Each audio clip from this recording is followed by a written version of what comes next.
I'm Karen Krossing, and I wrote Monster vs. Boy because deep inside me, there's a child who's sure there really is a monster living in that closet. And also inside me is a monster who's afraid to leave that closet, who's afraid to walk into a world that's too wide to see at once.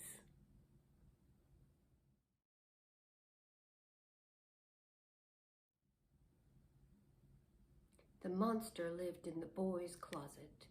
She called herself Mim. No one had ever spoken her name.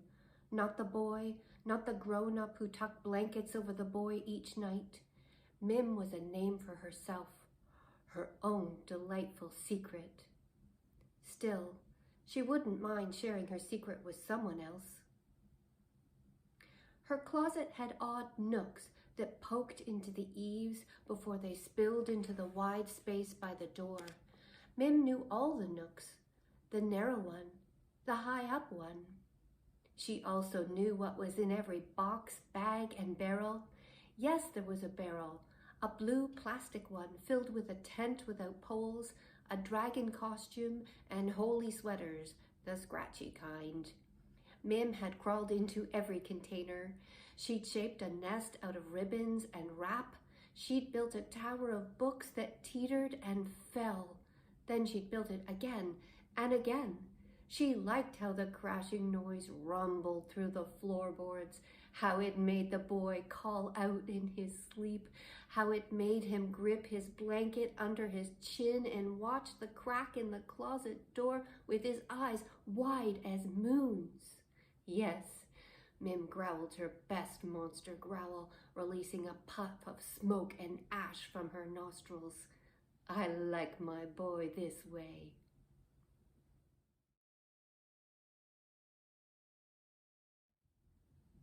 Outside the closet, in his attic room, the boy named Dawes bounced high on his mini trampoline, but not high enough to hit the ceiling. He gazed out his 3 windows that faced in different directions so he could see anything coming at him from street, forest, or marsh. He traced the monstrous constellations on his blanket, like the Hydra that Hercules had defeated, and he read about them in books. And he locked his bedroom door to keep his sister Jayla out after he'd pranked her, maybe by leaving whipped cream in her slippers. Dawes's room fit him just right, except for his closet. It was almost as big as the whole room. It had a crawl space into the eaves and odd crevices like the cavities in the old yellow teeth his dentist had once shown him to convince him to floss more. It was crammed with a jumble of junk no one used. It smells worse than wet dog, Dawes told his friend Atlas, worse than campfire smoke. At night, when Dawes woke from a bad dream, he often heard strange sounds coming from his closet. Footsteps, shuffle, shuffle sounds, then crash. Dawes kept his clothes in his dresser drawer.